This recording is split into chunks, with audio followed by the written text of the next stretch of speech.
Gabriel, நீங்கள் யாருக்கு பாதிப்புன்னு பார்க்குறீங்க? சீமானுக்கு பாதிப்புன்னு 2 பேர் சொல்கிறாங்க, அப்புறம் அதிமுக பாதிப்பு, திமுக பாதிப்பு, உங்கள் பாதிப்பு? எப்பவுமே புதுசாக ஒரு பெரிய அரசியல் சக்தி வரும்போது எல்லாருக்குமே பாதிப்பு இருக்கும். அதுவும் மக்களோட இந்த தீர்ப்பை பார்த்தோம்னா ரொம்ப இன்ட்ரெஸ்டிங்கான ஒரு தீர்ப்பாக இருக்குது. இது நான் தோத்து போன கட்சி எல்லாத்துக்குமே பாதிப்பு, தாவேக்காவுக்கும் இதில் நிறைய பாதிப்பு இருக்குது. ஏன்னா இப்போ தாவேக்காவுக்கு சிங்கிள் மெஜாரிட்டி இல்லை. சிங்கிள் மெஜாரிட்டி கிடச்சிருந்தா கூட பிரச்சனை இருக்காது. 125 சீட்ஸ் ஜெயிச்சிருக்கான்னு வச்சுப்போம், ஏகப்பட்ட குழப்பங்கள் ஏற்பட்டிருக்காது. இப்போ தாவேக்காவுக்கு மெஜாரிட்டி இல்லாத போது என்ன ஆகுதுன்னா அதிமுக 2ஆ உடையுது, திமுகவோட கூட்டணி உடையுது, இந்த மாதிரியான பிரச்சனைகள் ஏற்படுது. இன்னொரு சைடில் பார்த்தோம்னா தாவேக்காவாலையும் ப்ராப்பராக பெர்ஃபார்ம் பண்ண முடியாது. ஃபர்ஸ்ட் டைமாக மக்கள் பெரிய எதிர்பார்ப்போட தாவேக்காவுக்கு ஓட் போட்டிருக்காங்க, நல்லா பெர்ஃபார்ம் பண்ணுவாங்க, ஒரு மாற்று அரசியலை முன்னெடுப்பாங்கன்னு நினச்சி ஓட் போடுறாங்க. ஆனால் இங்கே தாவேக்காவுக்கும் சிக்கல் இருக்குது. எடுத்தோடனே இப்போ அவங்க அதிமுகவோட நெருங்குறதுக்கான வாய்ப்பு இருக்குது அப்படின்ற சூழல் ஏற்படும் போது மக்களுக்கு அந்த நம்பிக்கை போகுது. அதிமுகவோட போய் சேர்றாங்கன்னா அப்புறம் என்ன மாற்று அப்படின்னு கேட்குறாங்க. காங்கிரஸோட சேர்ந்து அலையன்ஸ் ஃபார்ம் பண்ணிட்டாங்க, அங்கேயும் ஒரு கேள்வி மக்களுக்கு வருது. அது போக இப்போ இடதுசாரிகளோட அண்டர்ஸ்டாண்டிங்கில் இருக்காங்க, விசிகேவும் வெளிலேருந்து சப்போர்ட் பண்ணுறாங்க. அப்போ திமுகவோட இன்ஃப்ளூயன்ஸும் இருக்கும். ஏன்னா இந்த கட்சிகள்லாம் ஓப்பனாக சொல்கிற விஷயம் என்னென்னா, நாங்கள் திமுகவோட தான் இருக்கோம், திமுகவுக்கு தான் நாங்கள் எங்கள் லாயல்ட்டி அந்த பக்கம் தான் இருக்குன்றதை வெளிப்படுத்துகிறாங்க. அப்போ நாளைக்கு இந்த கட்சிகள் மூலமாக தாவேக்கா மேலே அழுத்தமும் போட முடியும். ஸோ இந்த தீர்ப்பை வச்சு பார்க்கும்போது தாவேக்காவை தவிர மற்ற எல்லா கட்சிகளுக்குமே பிரச்சனை தான், தாவேக்காவுக்கும் இதில் பிரச்சனை இருக்குது. மேபி இதில் பெனிஃபிஷியரி யாருன்னு பார்த்தா காங்கிரஸ்ன்னு சொல்லலாம். எலெக்ஷனுக்கு முன்னாடி வரைக்கும் திமுகவோட பயணிச்சாங்க, அதுக்கப்புறம் சண்டை போட்டு 28 சீட் வாங்குறாங்க, 5 ஜெயிக்கிறாங்க, 2 மினிஸ்டர் பதவி வாங்குறாங்க. காங்கிரஸுக்கு மட்டும் இது லாபம்னு சொல்லலாம், மற்ற எல்லா கட்சிகளுக்குமே சிக்கல் தான். அது தாவேக்கா கன்ஃபார்ம் பண்ணிட்டாங்களா? என்ன 2 மினிஸ்ட்ரியை கன்ஃபார்ம் பண்ணிட்டாங்களா? அது மாணிக்கம் தாக்கூர் ட்வீட் போட்டிருக்காரு. தாவேக்கா கன்ஃபார்ம் பண்ணிட்டாங்களா? அது தெரியல, பட் அதை மறுக்கவும் இல்லையா. இவர் மாணிக்கம் தாக்கூர் ஒரு ட்வீட் போட்டிருக்காரு, அதை மறுக்கவும் இல்லை அவங்க. சரி, இல்லைங்க, அதையும் செய்யலைன்னா அப்புறம் திமுக 2 தான் ஆயிடும். கூட்டணி ஆட்சியாவது கொண்டு வந்தாருன்னா நல்லது. ஸோ அதான் நான் அந்த ட்வீட் பார்த்தேன், அதுக்கு ஒன்றும் பெரிய ராஜேஷ்குமார் ஒன்று, விஸ்வநாதன் ஒன்று, 2 பேரும் வராங்க. ஸோ காங்கிரஸ் வந்து ஒரு பெரிய ஒரு பெனிஃபிஷியரியாக நம்ம பார்க்கலாம். எந்த பெரிய எஃபர்ட்டும் போடாமல் அவங்களுக்கு நிறைய லாபங்கள் இதில் கிடச்சிருக்கு. அதிமுகவுக்கு பெரிய சிக்கல். நாம் தமிழர் பெரிய பாதிப்பை சந்திச்சிருக்காரு. நாம் தமிழர் கட்சியோட நம்பர்ஸை வச்சு பார்க்கும்போது அவங்களுக்கு பெரிய பாதிப்புன்னு நம்ம சொல்லலாம். 8லிருந்து 4 ஆயிருக்கு. ஆனால் 50% அவங்களுக்கு கம்மியாயிருக்கு. ஆனால் நாம் தமிழர் கட்சியோட ஸ்ட்ரென்த் என்னன்னா அவங்க காம்ப்ரமைஸ் ஆகலை. ஸோ இப்போ ஐடியாலஜியை காம்ப்ரமைஸ் பண்ணல, கூட்டணி இந்த மாதிரியான விஷயத்துக்கு போல அவங்களோட அரசியல்ல ஸ்ட்ராங்காக இருந்திருக்காங்க. அப்படி ஸ்ட்ராங்காக இருந்து ஓட்ஸ் வந்து சரிஞ்சிருக்கு. அது தாவேக்கா ஃபேக்டர் தான் ஒரே காரணம். தாவேக்கான்ற புது கட்சி வரும்போது நேச்சுரலாக அவங்களுக்கு ஓட்ஸ் போகுது. ஆனால் டெஃபினட்டாக இப்போ டைரெக்டாக தாவேக்கா ஃபேக்டர் அடிச்சது அப்படிங்கிறதுல மேக்ஸிமம் நாம் தமிழர் தானா? இப்போ திமுகவுக்கு சில பிரச்சனைகள் இருந்துச்சு, ஆளும் கட்சி அப்படின்னு, அதுக்கான ஆன்டி இன்கம்பன்சி இருக்கும். அதிமுகவுக்குள்ள உட்கட்சி பிரச்சனை இவ்வளோ கடுமையாக இருந்திருந்தாங்க. பட் நாம் தமிழருடைய இதுக்கு அந்த பிரச்சனை இல்லை. மிகப்பெரிய சிக்கல் யாருக்குன்னா அதிமுகவுக்கு தான். அதிமுகவுக்கு ஏன் மிகப்பெரிய சிக்கல் நான் சொல்றேன்னா, ஒன்று நான் ஏற்கனவே சொன்ன மாதிரி கட்சியை 2ஆ பிளவுபடுத்திட்டாங்க. இப்போ கட்சி இப்போ உடஞ்சு போயிருக்கு. 2வது முக்கியமான விஷயம் என்னன்னா, அதிமுகவோட அரசியலை தாவேக்கா கைப்பற்றிட்டாங்க. திமுக எதிர்ப்புன்றது அதிமுகவோட அரசியல். கடந்த 50 ஆண்டுகள் அதை தான் பண்ணிட்டு இருந்திருக்காங்க. இப்போ அந்த அரசியலை டேக் ஓவர் பண்ணிட்டாங்க. எலெக்ஷனுக்கு முன்னாடியே தாவேக்கா அதிமுகவோட அரசியலை கைப்பற்றிட்டாங்க. இன்னைக்கு பவருக்கும் வந்துட்டாங்க. ஸோ ஒரு சைடில் தாவேக்கா இருக்காங்க, இன்னொரு சைடில் திமுக இருக்காங்க. இப்போ அதிமுக என்ன அரசியல் பண்ண போறாங்க? அப்போ விஜய் சொன்ன மாதிரி தாவேக்கா வெர்சஸ் திமுக தான், திமுக வெர்சஸ் அதிமுக இல்லை. ஒன்று அப்படிதான் களம் இருக்கு. முதல் இடத்துல தாவேக்கா இருக்காங்க, 2வது இடத்துல திமுக இருக்காங்க. 2 பேரும் மாற்றி மாற்றி எதிர்த்து அரசியல் பண்ணிட்டு இருக்காங்க. இங்க அதிமுகவுக்கு பெரிய ரோல் இல்லை. இப்போ அதிமுகவுக்கு இருக்கிற சிக்கல் என்னன்னா, திமுக எதிர்த்து பெருசாக அரசியல் பண்ண முடியாது. ஏன்னா பவர்ல தாவேக்கா இருக்காங்க, இவங்க 3வது இடத்துல இருக்காங்க. தாவேக்காவை எதிர்த்து அரசியல் பண்றதும் சிக்கல். ஏன்னா திமுக எதிர்ப்பாளர்கள் தான் தாவேக்காவுக்கு ஓட் போட்டிருக்காங்க. அப்படி இருக்கும்போது அதிமுக ஆதரவாளர்களே அதை பெருசா விரும்ப மாட்டாங்க. ஸோ இன்னைக்கு அதிமுகவுக்குரிய மிகப்பெரிய சிக்கல் என்னன்னா, அவங்க அரசியலே பறி கொடுத்துருக்காங்க. அவங்க அரசியல் அவங்க கையை விட்டு போச்சு. ஸோ இப்போ அதிமுகவுக்கு இருக்கிற ஒரே ஹோப் என்னன்னா, கட்சியை ஓரளவுக்கு ஹோல்டு பண்ணி வச்சுட்டாங்கன்னா நெக்ஸ்ட் ஒரு 4 இயர்ஸ் கழிச்சு 3 இயர்ஸ் கழிச்சு ஆன்டி இன்கம்பன்சி அதிகமாகுதுன்னு வச்சுப்போம். மேபி விஜய் அவர்கள் சொன்ன மாதிரி சரியா பெர்ஃபார்ம் பண்ண முடியலன்னு வச்சுப்போம். அப்ப மேபி அதிமுகவை மீட்டு கொண்டு வரதுக்கு வாய்ப்பு இருக்கு. இல்லைன்னா இப்ப இருக்க சூழல் வச்சு பார்த்தீங்கன்னா உள்ளதுலேயே பாதிக்கப்பட்டது அதிமுக தான். கட்சி 2ஆ உடஞ்சிருக்கு. அது போக அவங்களோட அரசியலையும் கம்ப்ளீட்டா கையிலிருந்து இழந்திருக்காங்க. சரி சார், இப்போ இதை எப்படி மீட்டெடுக்க போறாரு சீமான்லாம்? சீமான் அவர்களை பொறுத்தளவில் அவங்க செய்ய வேண்டிய அரசியலை செஞ்சுக்கிட்டே இருக்க வேண்டியது. இப்போ நான் எப்படி பார்க்குறேன்னா, தாவேக்காவை நான் உண்மையான ஒரு மாற்றா பார்க்கல. மக்கள் இப்போ தாவேக்காவை ஓட் போட்டிருக்காங்கன்னா அந்த வேர்டிக்டை நான் ரெஸ்பெக்ட் பண்ணுறேன். மக்களுக்கு பெரிய ஒரு கோபம் இருக்கு. களத்தில் திராவிட கட்சிகள் 50-60 ஆண்டுகளை ஆட்சி பண்ணியிருக்காங்க. புதுசாக ஒரு மாற்று வேணும் அப்படின்றத முடிவு பண்ணுறாங்க. ஸோ ஒரு விஷயம் தெளிவாக இருக்கு, 2 திராவிட கட்சிகளும் வேண்டான்ற முடிவுக்கு நிறைய மக்கள் வந்திருக்காங்க. ஆனால் ஆல்டர்னேட்டிவ் என்ன, மாற்று என்னன்ற இடம் வரும்போது மக்கள் தாவேக்காவுக்கு ஓட் போட்டிருக்காங்க. நீங்க கரெக்டா பாத்தீங்கன்னா இல்ல மாற்றுன்னு சீமானுக்கு பார்லிமெண்ட் எலெக்ஷன் வரைக்கும் பண்ணாங்க. பார்லிமெண்ட் எலெக்ஷனை பொறுத்த வரைக்கும் அது மக்களவைக்கான தேர்தல், சீமானுக்கு சம்மந்தம் இல்லை. இருந்தாலும் கூட அவர் நம்பி போட்டவர்கள். அசம்பிளி தேர்தலில் ஒரு 1% அதிகப்படுத்தி இருந்திருக்கலாம். பட் 50% குறையுது இல்ல. லோக்சபா எலெக்ஷன்ல என்டிகேவுக்கு இருந்த ஒரு அட்வான்டேஜ் என்னன்னா, லோக்சபா எலெக்ஷன்ல திமுக விஜய் இல்ல ஒன்று அஃப்கோர்ஸ் இல்ல. அதிமுக ரொம்ப வீக்கா இருக்காங்க. அதிமுக தனியா இருக்காங்க, பிஜேபி தனியா ஒரு அலைன்ஸ் ஃபார்ம் பண்றாங்க. ஸோ நேச்சுரலா திமுக எதிர்ப்பாளர்களை பொறுத்தளவுல அதிமுக ஜெயிக்குன்ற கான்ஃபிடன்ஸ் இல்லை. ஏன்னா அலைன்ஸ் வந்து செதறி போயிருக்கு. ஸோ அந்த மாதிரியான சூழல் இருக்கும்போது நிறைய பேர் ரிஸ்க் எடுப்பாங்க. ஸோ அதிமுக வீக்கா இருக்கிறது எப்பவுமே என்டிகேவுக்கு நல்லது. அதிமுக வீக் ஆகும்போது அதை வச்சு என்டிகே அறுவடை பண்ணுவாங்க. அந்த விஷயம் அங்கே நடந்தது. ஆனால் இந்த இடத்துல அதிமுக 26ல வீக்கா இருந்தாலுமே அதை அறுவடை பண்றதுக்கு புதுசா தாவேக்கா உள்ள வராங்க. ஸோ அவங்க கம்ப்ளீட்டா ஸ்வீப் பண்ணிட்டாங்க. பட் என்னோட பாயிண்ட் என்னன்னா, இங்க தமிழ்நாட்டில் நிறைய பிரச்சனைகள் இருக்கு. இந்த பிரச்சனைகளுக்கான ஒரு பெர்மனன்ட் சொல்யூஷனா தாவேக்காவால இருக்க முடியாது. இப்போ 60ஸ்ல தமிழ்நாட்டில் பெரிய மாற்றம் ஏற்படுதுன்னா ஒரு மூமெண்டா ஃபர்ஸ்ட் கிரியேட் பண்றாங்க, சோஷியல் சேஞ்ச் ஏற்படுத்துறாங்க, அதுக்கப்புறம் அரசியல் மாற்றம் ஏற்படுது. தாவேக்கா அதெல்லாம் எதுவுமே பண்ணல. ஸ்ட்ரைட்டா அரசியல்ல டாப்ல வந்து உட்கார்றாங்க. ஒரு பெரிய ஒரு பார்ட்டியா, ஒரு ஆர்கனைஸ்டான பார்ட்டியா கூட அவங்க இன்னும் உருவாகல. ஸோ அப்படி இருக்கும்போது நீங்க மேல உட்காந்துட்டு கீழே பெரிய சேஞ்சஸ்லாம் கொண்டு வர முடியாது. நிறைய சிக்கல்கள் இருக்கு. அதனால என்னோட பாயிண்ட் என்னன்னா, தாவேக்கா உண்மையான மாற்று கிடையாது. என்டிகேக்கு ஹோப் இருக்கு. மீண்டு வர்றதுல யாரு கொஞ்சம் ஸ்பீடா இருக்காங்க? திமுக ஈஸியா மீண்டு வந்துருமா, அதிமுக வந்துருமா, நாம் தமிழர் வந்துருமா? திமுகவுக்கு இப்போ ஒரு அட்வான்டேஜ் இருக்குன்னு நினைக்கிறேன். செகண்ட் மேபி நாம் திமுகவுக்கு என்ன அட்வான்டேஜ்? திமுகவுக்கு என்ன அட்வான்டேஜ்னா, எப்பவுமே எதிர்க்கட்சி ரோல் வந்து அவங்க ரொம்ப பிரமாதமா பண்ணுவாங்க.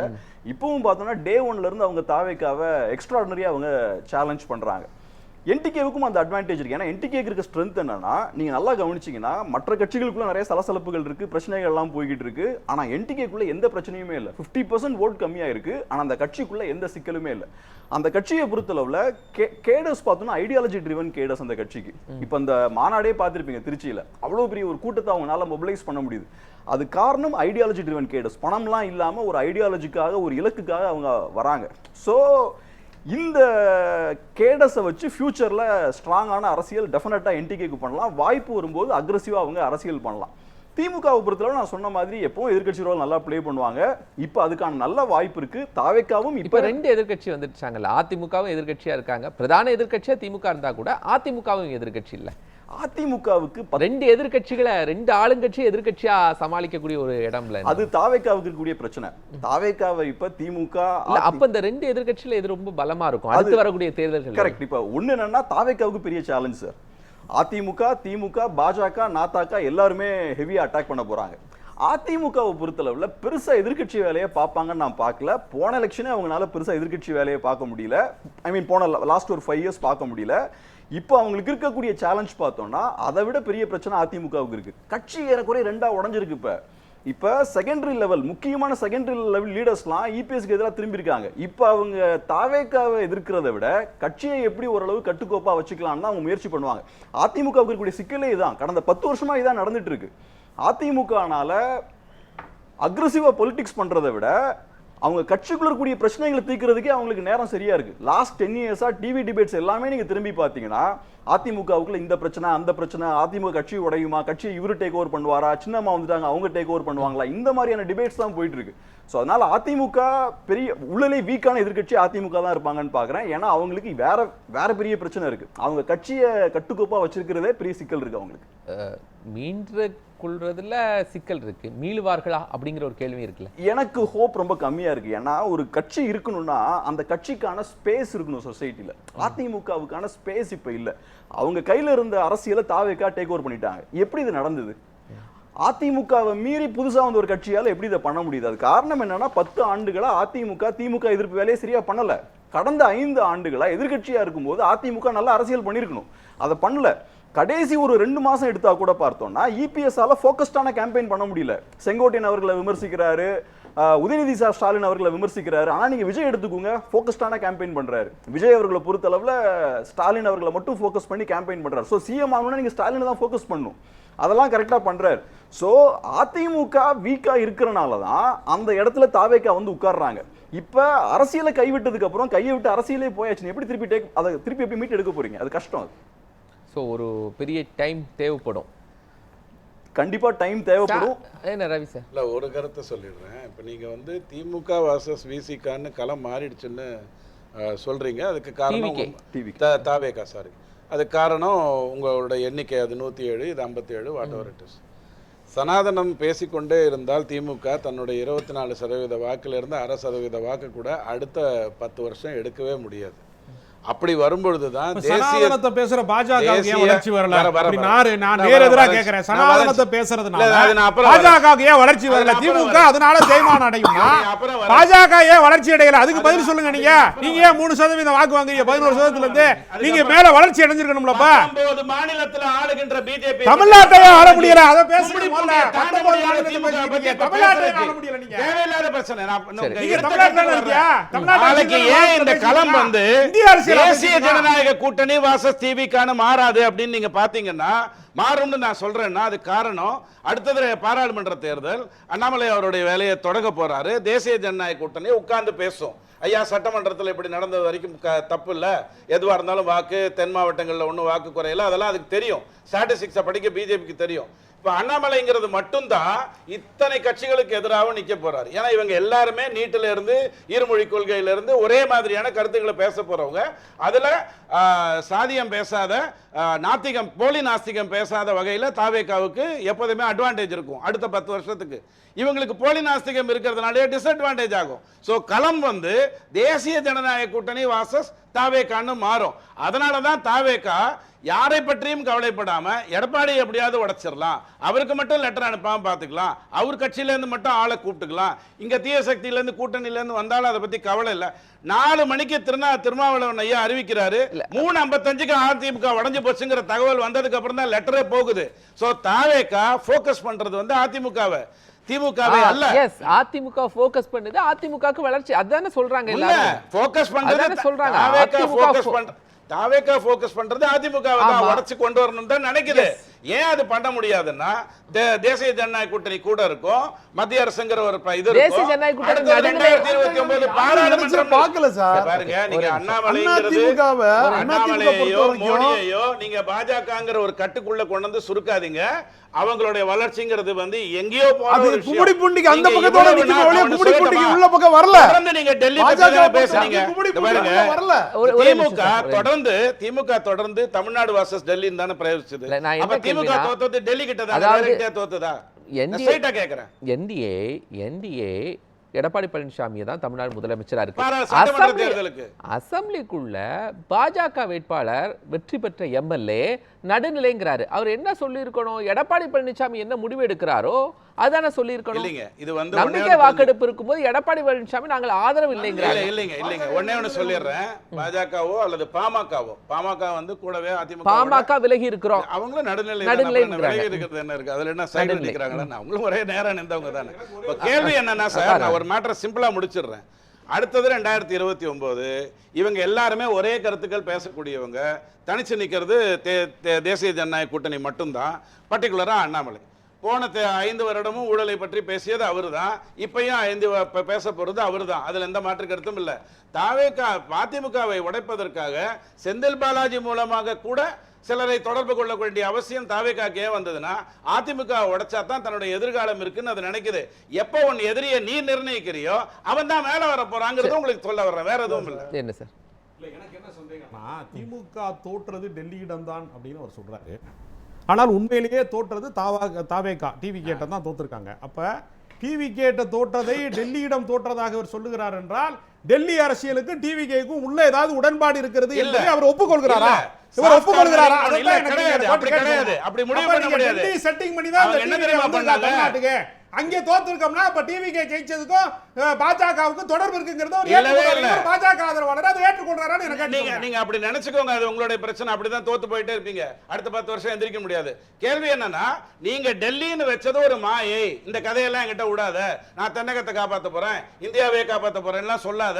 பஞ்சாப்லயும் டெல்லியிலயும் பச்சை கலர் பிங்க் கலர் வண்டி ஓடினதுக்கு அப்புறம் தான் எங்கேயும் ஓடிச்சு, மத்திய பிரதேசத்துல கொடுத்ததுக்கு அப்புறம் தான் எங்க 1000 ரூபாய் வந்தது. இந்த டெல்லி கதையை சொல்லாதேன்னு சொல்லி அதிமுகவுக்கு பதிலா சாஃப்ட் கார்னரிங் டுவர்ட்ஸ் டிவிகே போச்சு. பிகாஸ் ஒரு பர்சனாலிட்டியா அவர் வந்து நின்றாரு. ஒண்ணு சொல்லட்டுமா, கெஜ்ரிவாலுக்கு இருந்த உயரம் கண்டிப்பா தாவேகாவுக்கு கிடைக்கும். கெஜ்ரிவாலுக்கு இருந்த சரிவு என்னைக்கு கிடைக்க போகுதுங்கிறது தான் இப்ப கேள்வி தாவேகாவுக்கு. சோ நீங்க தனிநபரை முன்னிறுத்தினீங்கன்னா ஒரே ஒரு விஷயத்துல சோட்ல கீழே இறங்கிடுவாங்க. அது விஜய் பார்த்து கொள்ள வேண்டும். திமுக அப்படியே காப்பி அடிச்சுக்கிட்டு இருந்தாருன்னா, திமுக மைனஸ் மன்னர் ஆட்சிங்கிறது தாவேகாவா இருக்கும்னு வந்ததுன்னா அவரோட எதிர்காலம் தேசிய ஜனநாயக கூட்டணி மூலமா தான் முடிவாகும். எதிரி வந்து இவங்க 2 பேர் தான் வருவாங்க.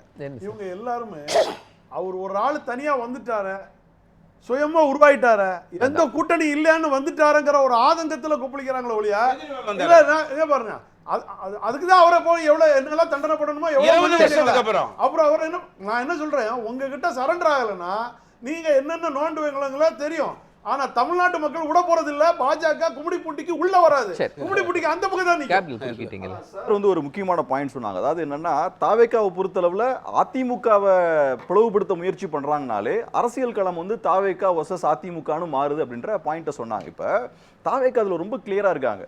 அதிமுகவுக்கு எந்த அங்கீகாரத்தையும் தாவேகா கொடுக்கல. எலெக்ஷனுக்கு முன்னாடியும் சரி, ரிசல்ட் வந்ததுக்கு அப்புறமும் சரி, தாவேகா அதிமுகவுக்கு அந்த அங்கீகாரம் கொடுக்கல. சோ தாவேகாவை பொறுத்தளவு கொடுக்குற சிக்னல் என்னன்னா, அதிமுகன்ற கட்சி வீக்கா இருக்கு, அதிமுக ஒண்ணுமே கிடையாது, திமுக எதிர்ப்ப நாங்க தான் பண்ண போறோம் அப்படின்றத எஸ்டாப்ளிஷ் பண்றாங்க. அது மட்டும் இல்லாம இப்ப அவங்களுக்கு சேலஞ்ச் வந்து அதிமுக. ஏன்னா தாவேகா எந்த அரசியல பண்ண முயற்சி பண்றாங்களோ அந்த ஸ்பேஸ்ல அதிமுக பலவீனமா உட்கார்ந்துருக்காங்க. சோ தாவேகா என்ன முயற்சி பண்ணுவாங்கன்னா, கம்ப்ளீட்டா அதிமுகவை இல்லாம பண்ணணும்னு தான் யோசிப்பாங்க. அதுபோக நான் இன்னொன்னு சொல்றேன், பாஜகவை பொறுத்தளவுல அதிமுகவோட இந்த ஃபேக்ஷன் இருக்கு இல்லையா, தாவேக்காவோட போறதை அவங்க விரும்புவாங்க. ஏன் விரும்புவாங்கன்னா, காங்கிரஸோட தாவேக்கா இருக்கிறத விரும்ப மாட்டாங்க. பாஜகவோட கன்சர்ன் இப்ப என்னவா இருக்கும்னா, காங்கிரஸுக்கும் தாவேக்காவுக்கும் இடையில ஒரு பிளவு ஏற்படுத்தணும்.